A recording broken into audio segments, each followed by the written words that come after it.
Yes, I am aware of this interview. I didn't watch it last night. It was very late, but I did get the rundown this morning.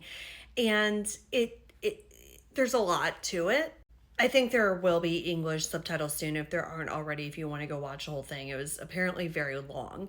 And it's tough because I think that this woman is, Mandira is like a perfectly nice lady.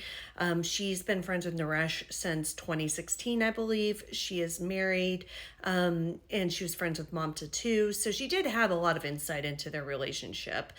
But I'm not going to get a whole lot into it. I mean, I think the basic takeaway is Naresh and Mamta's relationship was not good.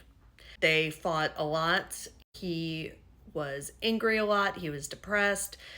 She was depressed. Like, it was just I mean, the whole thing just was a mess, but we already kind of knew that. One thing I do want to talk about, though, is that she's talked to him since he's been in jail. And in one of their conversations or more, he seemed very confident that he was going to be out by December. And remember, his trial date's in December. So I think he's saying that, if he, even if he doesn't get bond or whatever today, because his bond hearing is at 2 p.m. today, that he believes he's going to beat this charge. So let's take a look at why he thinks he might beat this charge. Let's start with this probable cause affidavit. Remember this? We talked about this, right after his arrest. And this says that there was evidence in the residence indicating the body was inside the residence and dragged out of the residence. And that was a big deal because in court, we had heard the prosecutor talk about the drag marks from the bedroom to the bathroom, but they hadn't mentioned anything about drag marks leaving the house at all. So I had only heard about that, and I think most of us had only heard about it when that document was released. And to us, like, that was huge, right? Well, according to Naresh's attorney, it's made up. In the motion for bond that we're having the hearing for today, Naresh's attorneys claim that Manassas Park Police mishandled the original search of the Blooms Crossing home. Naresh Bhatt's defense team alleges Manassas Park Police Detective used false statements to obtain the arrest warrant against him and have spread misinformation about Bhatt not wanting to report his wife missing, among other improprieties. And we did hear about this in a previous hearing where his lawyer said that he only waited until the 5th because that's what the police told him to do. And it's like, it's kind of true, it's kind of not. Because Naresh said that she's run away multiple times before. So police were like, okay, well, I guess look around for her.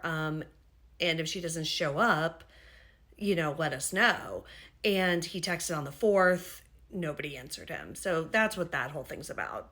But this part's crazy. Bhatt's defense alleges that the detective seeking the arrest warrant was told by a magistrate, quote, to include details about the body being moved from the house, end quote. The detective's supervisor later asked for evidence supporting this claim, but the detective acknowledged that she could only prove the body had been dragged from one room to another within the house, not dragged outside. And then it goes on to say, without the false statement, no warrant would have been issued, and there's no probable cause to hold Mr. Bhatt on this charge, and he should be granted bond. If the detective did put a false statement out, like, that's obviously very bad. And I can absolutely understand why Naresh's defense is going after this detective. And, they should. However, I was at the original bond hearing, and when Sarah Sammy got up and presented the evidence as to why Naresh was a flight risk and a danger to society, she did not mention that at all. She did not present that. She did mention the drag marks from the bedroom to the bathroom. She never said a word about drag marks going outside.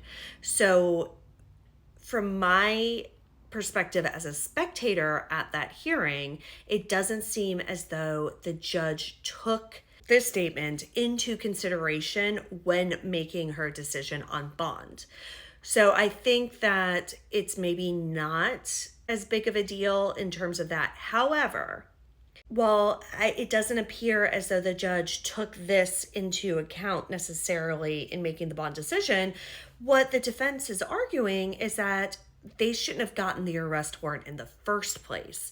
Now, if he has a strong argument for that, that I could see causing problems today in terms of Naresh remaining in jail until his trial in December. So I don't know what's going to happen. I just think that it's going to be an interesting hearing, and I have a feeling it's going to take a while. So again, I've made the live event for 2:45, but that is approximate, of course, based on how long this takes and when I can get out there. But I just have a feeling it's going to be a long day today, and this is going to be me at the end of it. Oh, Lord have mercy. Today drained me. So anyways, I will see you guys this afternoon.